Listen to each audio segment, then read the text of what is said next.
जय श्री राम आप सभी को। भगवत गीता में भगवान श्री कृष्ण जी कहते हैं, जीव अपने पुराने शरीर को छोड़कर नए शरीर में प्रवेश करता है। जिस तरह एक व्यक्ति पुराने कपड़ों को बदलकर नए कपड़े पहनता है, गीता में भी यही हमारे जन्म और परिवार के चयन पर भी लागू होता है। आत्मा अपने साथ अपने पिछले कर्मों का भंडार लेकर आती है और ईश्वर उसे ठीक उसी माहौल में भेजते हैं जहां उसे अपने कर्मों का फल भोगने और नए सबक सीखने का मौका मिले। उदाहरण के लिए अगर कोई आत्मा अपने पिछले जन्म में अभिमान से भरी हुई थी, तो उसे इस जन्म में ऐसे लोगों के बीच रखा जाएगा जो उसे विनम्रता सिखाए। अगर किसी ने पिछले जन्म में दूसरों की भावनाओं को नहीं समझा, तो उसे इस जन्म में ऐसी स्थिति में रखा जाएगा जहां उसे खुद समझने की पीड़ा महसूस हो। भगवान वही करवाते हैं जो हमारी आत्मा के विकास के लिए सबसे जरूरी होता है। कई बार हम सोचते हैं, काश मेरा जन्म किसी और घर में हुआ होता, पर एक पल के लिए विचार कीजिए, क्या आप किसी और के घर में जाकर वही सीख पाते जो आज उसी परिवेश में पा रहे हैं? जवाब है नहीं, क्योंकि आपका यह जीवन आपके कर्मों की फसल का सीधा परिणाम है। आपका जन्म स्थान, आपका परिवार, आपका समय, यह सब मिलकर आपके लिए एक दिव्य प्रयोगशाला की तरह है, जहां आप खुद को परखते हैं, गलतियां करते हैं और अंततः तब कर सोना बनते हैं। ईश्वर ने किसी को किसी से ऊंचा या नीचा नहीं बनाया। हर आत्मा अपने अपने स्तर पर अपने अपने पाठ सीख रही है। कुछ लोग आपको जीवन में चोट पहुंचाएंगे, कुछ आपको सिखाएंगे और कुछ सिर्फ आपकी आत्मा के आईने बनकर आपके भीतर की कमियों को दिखाएंगे। इसीलिए जो लोग आपके सबसे करीब हैं, वही अक्सर आपके सबसे बड़े शिक्षक साबित होते हैं।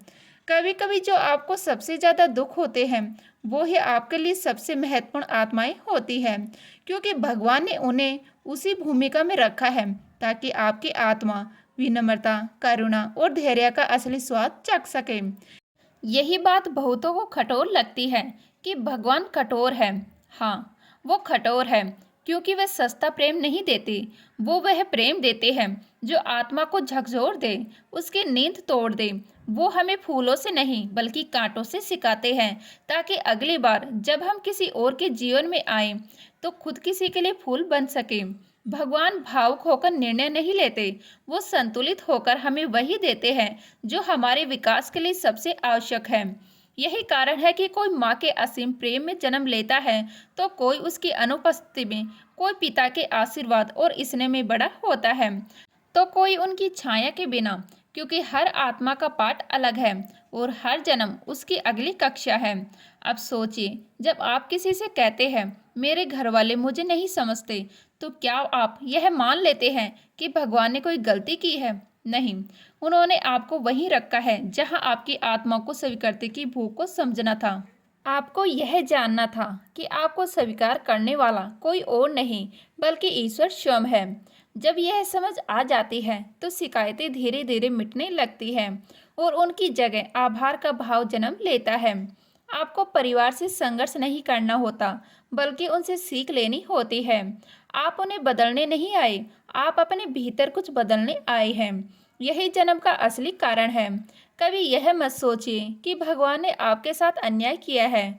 वो तो केवल न्याय की डोर को इतनी सुंदर और सटीक ढंग से खींचते हैं कि कभी कभी हमें यह समझ नहीं आता, पर भीतर से एक आवाज़ हमेशा कहती है, क्योंकि अब तुम तैयार हो।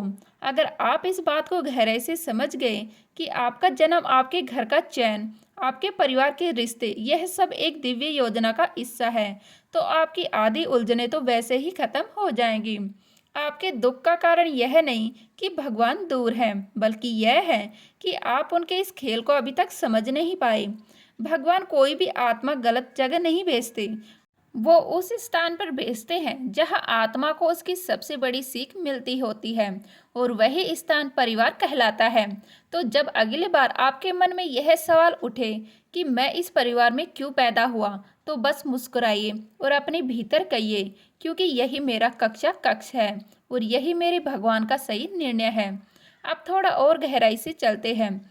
जैसा कि गीता में उल्लेख है, हमारे कर्म ही हमारी भविष्य की गतियों को निर्धारित करते हैं। हर आत्मा अपने आसपास की दूसरी आत्माओं से एक अदृश्य धागे से बंधी होती है, जो जन्मों तक चलना चाहता है। आपके माता पिता, भाई बहन, पति पत्नी, बच्चे, यह सभी आत्माएं पहले से ही आपके साथ किसी न किसी रूप में जुड़ी होती है।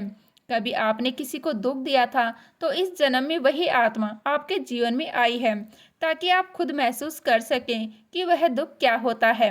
कभी आपने किसी की मदद की तो वही आत्मा अब आपके परिवार के रूम में आई है, ताकि वही प्रेम और सहयोग आपको लौटाया जा सके। हर रिश्ता सिर्फ वर्तमान का नहीं, वह कर्मों की पुरानी कड़ी है, जिसे ईश्वर ने बिल्कुल सटीक रूप से दोबारा गूंथ दिया है।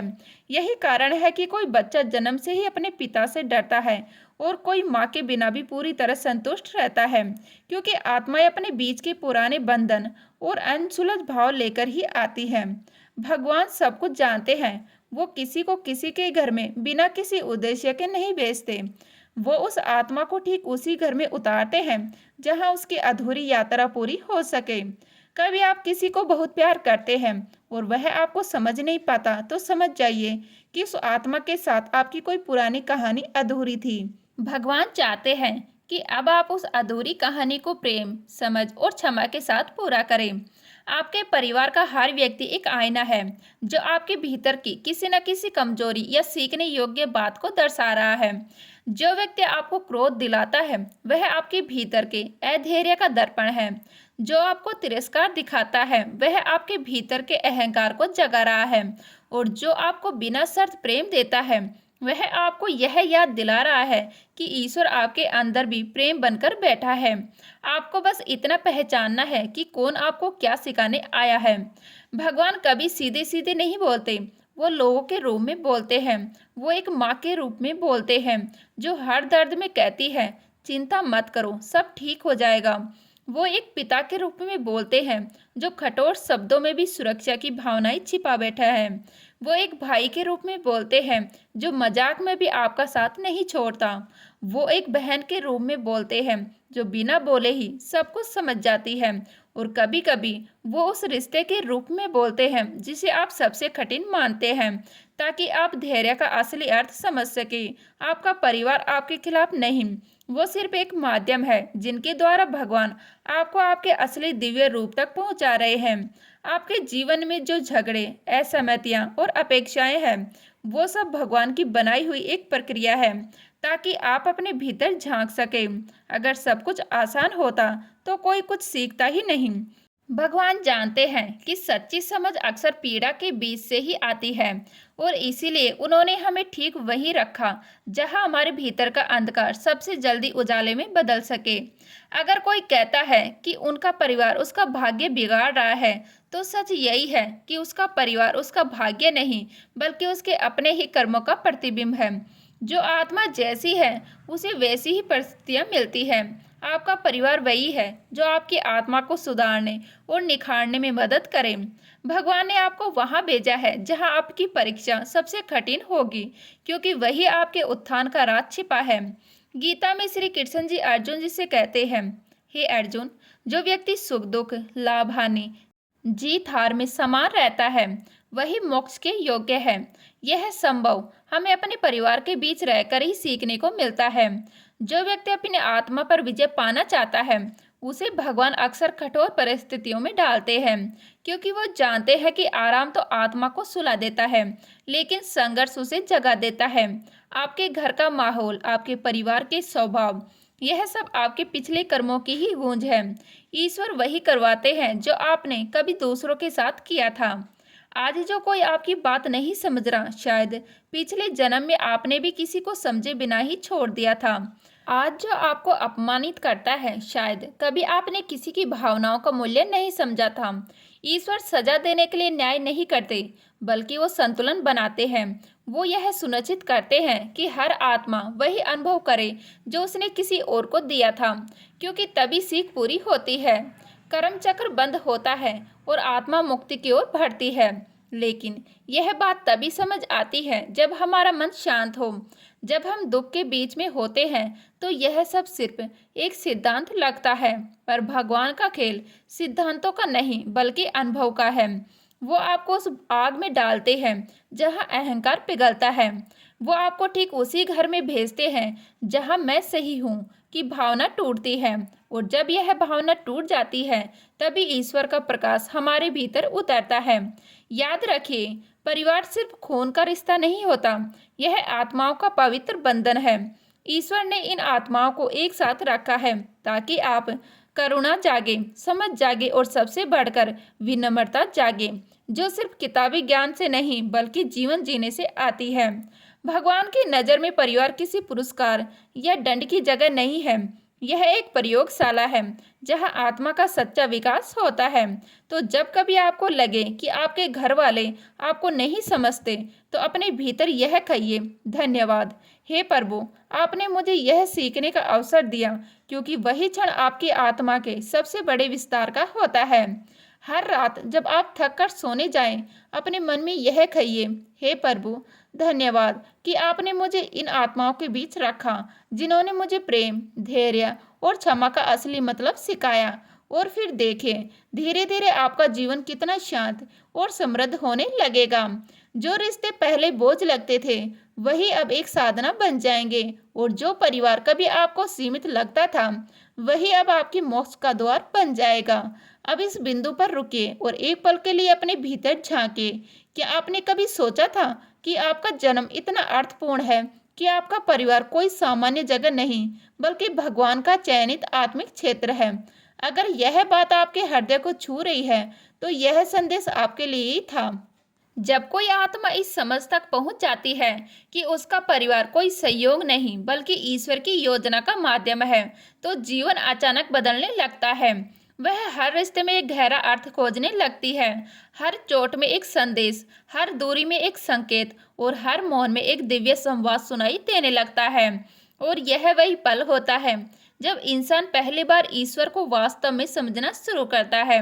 भगवान के निर्णयों को स्वीकार करना आसान नहीं होता, क्योंकि वो हमें हमेशा वहां भेजते हैं जहां हमारा अहंकार मरता है, ना कि जहां हमारी सुविचा बढ़ती है। वो हमें उन लोगों के बीच रखते हैं जो हमें आईना दिखाए, ना कि वो जो हमें सिर्फ सुकून दे, क्योंकि आत्मा का उत्थान सुकून से नहीं बल्कि झटकों से होता है। और जब आप उन झटकों को समझने लगते हैं, तो पाते हैं कि भगवान ने आपके चारों ओर कुछ भी व्यर्थ नहीं रखा। आपका परिवार आपकी आत्मा की कहानी का अगला अध्याय है। कभी कोई सदस्य भगवान का दूत बनकर आता, तो जो आपको रास्ता दिखाता है और आपकी रक्षा करता है। कभी कोई व्यक्ति आपके कर्मों का प्रतिबिंब बनकर आता है, जो आपको यह समझने पर मजबूर करता है कि आपने अतीत में किसी के साथ क्या किया था। और कभी कोई आत्मा सिर्फ आपको क्षमा करना सिखाती है। ईश्वर की दृष्टि में कोई गलत नहीं है, हर आत्मा बस अपनी अपनी भूमिका निभा रही है। सोचिए, अगर भगवान हर आत्मा को एक मंच पर खड़ा करे, तो कोई पिता बनेगा, कोई माँ, कोई संतान, कोई विरोधी, कोई मित्र। सबका उद्देश्य एक ही है, आत्मा को उसकी पूर्णता तक पहुंचाना। अब अगर आप किसी पात्र से लड़ने लगेंगे, तो आप भगवान की लिखी पटकथा को चुनौती दे रहे हैं। पर जब आप उस पात्र को समझने लगते हैं, तो आप ईश्वर के साथ कदम से कदम मिलाकर चलना शुरू कर देते हैं। भगवान ने आपको उस परिवार में इसलिए नहीं भेजा कि आप उनसे जीते, बल्कि इसलिए भेजा कि आप अपने भीतर के अहंकार, क्रोध और मोह पर जीत हासिल कर सके। जो आत्मा यह बात समझ लेती है, वह कभी किसी से नाराज नहीं रहती। वह जानती है कि यह सब उसके अपने विकास का खेल है। जब पिता कठोर बनते हैं, तो वह जानते हैं कि यह उसके धैर्य की परीक्षा है। जब माँ अत्यधिक चिंता करती है, तो वह जानती है कि यह प्रेम का ही एक रूप है। जब भाई नाराज होता है, तो वह जानता है कि यह पुराने कर्मों का बकाया है। और जब कोई सदस्य आपको छोड़कर चला जाता है, तो वह समझती है कि अब वह आत्मा अपना पाठ पूरा कर चुकी है। हर मिलन का एक उद्देश्य होता है और हर बिछड़ना के एक आशीर्वाद। भगवान कभी गलती नहीं करते, वो केवल आत्माओं की अदला बदली करते हैं, ताकि हर आत्मा अपनी यात्रा पूरी कर सके। जो आज आपके परिवार में है, वो शायद कल किसी और की आत्मिक यात्रा में सहायक बनेंगे, पर उनका आपके जीवन में होना आपकी आत्मा के पाठों का स्पष्ट संकेत है। जब आप यह जान जाते हैं कि मेरा परिवार ईश्वर की दी हुई कक्षा है, तो शिकायत अपने आप खत्म हो जाती है। फिर चाहे किसी ने आपको धोखा दिया हो या प्यार, आप उसे भी प्रणाम करते हैं, क्योंकि आप समझते हैं कि वह सिर्फ एक माध्यम था। ईश्वर ने उसके जरिए आपको कुछ सिखाया, और जो यह समझ लेता है, वह फिर कभी दूसरों से बदला नहीं लेता। वह सिर्फ भगवान से कहता है, धन्यवाद प्रभु, आपने मुझे दिखाया कि मेरे भीतर क्या बदलना था। यही सच्ची भक्ति है, जहाँ इंसान भगवान से सिर्फ मांगना नहीं बल्कि उनके हर निर्णय को समझना सीख लेता है। जहाँ वह यह जान लेता है कि ईश्वर ने मुझे इस परिवार में इसलिए नहीं भेजा कि मैं सुख पाऊं, बल्कि इसीलिए भेजा कि मैं स्वयं को पहचानूं, और यह स्वयं ही पहचान ही मोक्ष की पहली सीढ़ी है। जब आप यह महसूस करने लगते हैं कि यह सब मेरे लिए ही है, तो क्रोध, दुख और पीड़ा सब अपना अर्थ खो देते हैं। फिर हर सुबह आप अपने परिवार को देखकर मुस्कुराते हैं। आप समझते हैं कि यह आत्माएं मुझे उसी ईश्वर की ओर ले जा रही है जिससे मैं आया हूँ। जब आत्मा इस स्थिति में पहुँचती है तो परिवार अब एक बंधन नहीं रह जाता, वह एक साधना बन जाता है। हर संवाद अब विवाद नहीं बल्कि तपस्या बन जाता है। हर रिश्ते की जटिलता अब भगवान का संगीत सुनाई देने लगती है, और फिर आत्मा कहती है, प्रभु धन्यवाद कि आपने मुझे इन आत्माओं के बीच रखा। इन्हीं के द्वार मैंने सीखा है कि प्रेम क्या है, धैर्य क्या है और त्याग क्या है। उस क्षण आत्मा वास्तव में स्वतंत्र हो जाती है, क्योंकि अब वह किसी से कुछ चाहती नहीं, वह सिर्फ अनुभव करना चाहती है। अब परिवार उसके लिए सिर्फ एक संबंध नहीं बल्कि प्रभु का प्रतिरूप है।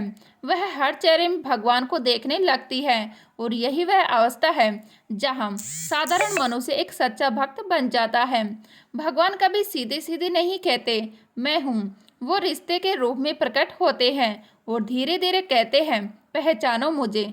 जो इस रहस्य को पहचान लेता है वह वास्तव में धन्य हो जाता है, क्योंकि तब उसके लिए जीवन का हर पल, हर रिश्ता, हर अनुभव भक्ति के मार्ग पर एक कदम बन जाता है।